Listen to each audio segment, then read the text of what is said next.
Hello all beautiful souls. तो yes, आज हम मैनिफेस्टेशंस पे थोड़ी सी बात करेंगे। Manifestations, law of attraction interconnected हैं, राइट। तो एक वीडियो में मैंने बताया था law of attraction and manifestations में क्या डिफरेंस है। आप मेरी वीडियोस जा करके देखिएगा। एंड आज हम बात करेंगे मैनिफेस्टेशंस पे। तो मैनिफेस्टेशंस कंप्लीट कब होती हैं, है ना। बहुत से लोग मुझसे पूछते हैं कि मैनिफेस्टेशन हम करते तो हैं बट कंप्लीट नहीं होता है।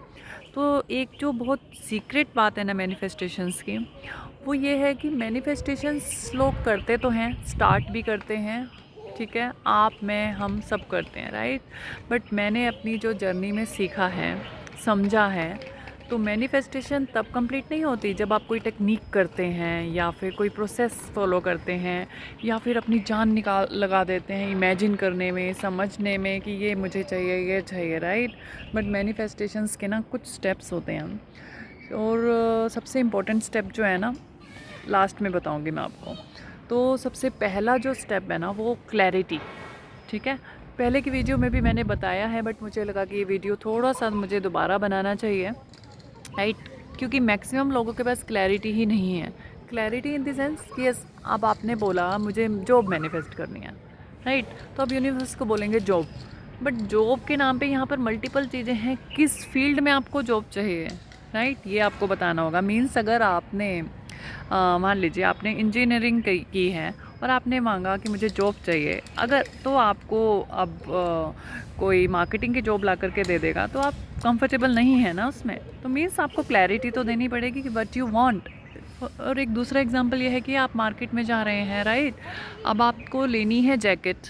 अगर आप चले जाएंगे, अब जा कर के बैठे हैं सूट वाली शॉप पर, है ना, तो सूट वाली शॉप पे जाकर आप बोलेंगे कि मुझे जैकेट चाहिए, तो कैसे मिलेगी, है ना। तो वो कंफ्यूज हो जाएगा शॉप वाला भी, हाँ मैं कैसे दूँ उसे जैकेट या कुछ भी, है ना। तो आपको समझना होगा, आपको क्लैरिटी देनी पड़ेगी। सबसे first and most important thing है ये मैनिफेस्टेशंस में, जब आप मैनिफेस्ट करना चाहते हैं, ठीक है। तो clarity, and then second number पे जो आता है बिलीफ। आपने अभी क्लैरिटी दे दी, उसके बाद बिलीफ एंड एक्शंस दोनों को अभी कंबाइन कर लेते हैं, अदरवाइज दो अलग अलग पॉइंट्स भी बनते हैं इसके। बिलीफ के साथ आप एक्शन लेंगे कि यस, आपने अब मैनिफेस्ट कर लिया, आपने क्लैरिटी दे दी, अब उसके डायरेक्शन में आपको एक्शंस भी तो लेने हैं, है ना। एक्शंस लेंगे, जो भी आपको मींस कहीं पे भी अप्लाई करना है जॉब के लिए या जो भी प्रिपरेशन करनी है वो सब आपको करनी होगी, है ना। तो वो क्लैरिटी भी वो action, and then belief on universe की यस वो आपको देंगे ही देंगे, ठीक है। अब कैसे देंगे, कहाँ से आएगा, कैसे होगा, वो सब उन पे छोड़ दो आप, ठीक है। वो आपका पार्ट नहीं है समझने का, ठीक है।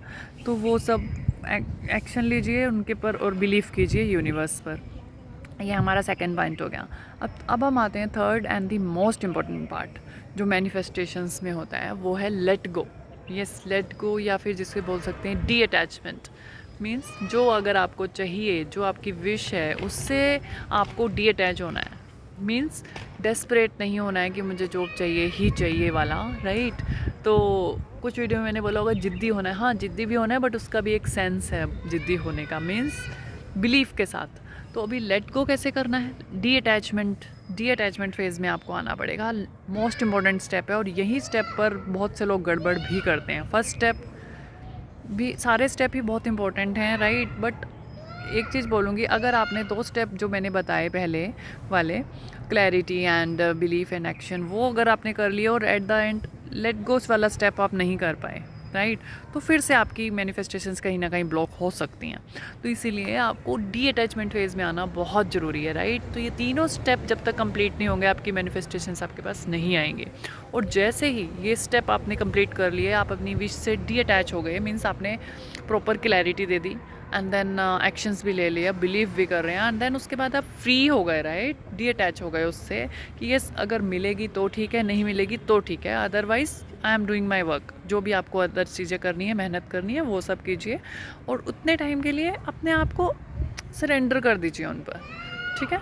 तो जैसे ही आप सरेंडर करोगे, उस मोड में चले जाओगे कि यस, मैंने आपके ऊपर सरेंडर कर दिया है, और आप अपनी विश के साथ पूरे तरह से अटैच्ड नहीं हो, फ्री हो, you are enjoying your life fully, तो देखिएगा आपके चारों तरफ से opportunities and opportunities and opportunities आनी स्टार्ट हो जाएंगी, और the moment you let go, उसके कुछ ही टाइम में आप देखेंगे कि आपके पास वो जॉब आ जाएगी।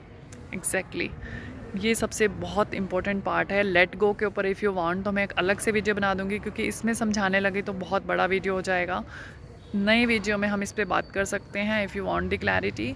अभी के लिए यही है, लेट गो करना सीख लीजिए। और ये यहाँ नहीं, ये तो एक जॉब की बात की मैंने, हर फेज़ में let go phase is most and most important part, जहाँ पर आकर पर्सन फंस जाते हैं, निकल नहीं पाते हैं, है ना। तो आपको बस लेट गो वाला फेज़ बहुत अच्छे से कर लेना है, और फिर देखिएगा मैनिफेस्टेशन तो चुटकियों में आपके पास आ जाएंगी, लिटरली, सीरियसली।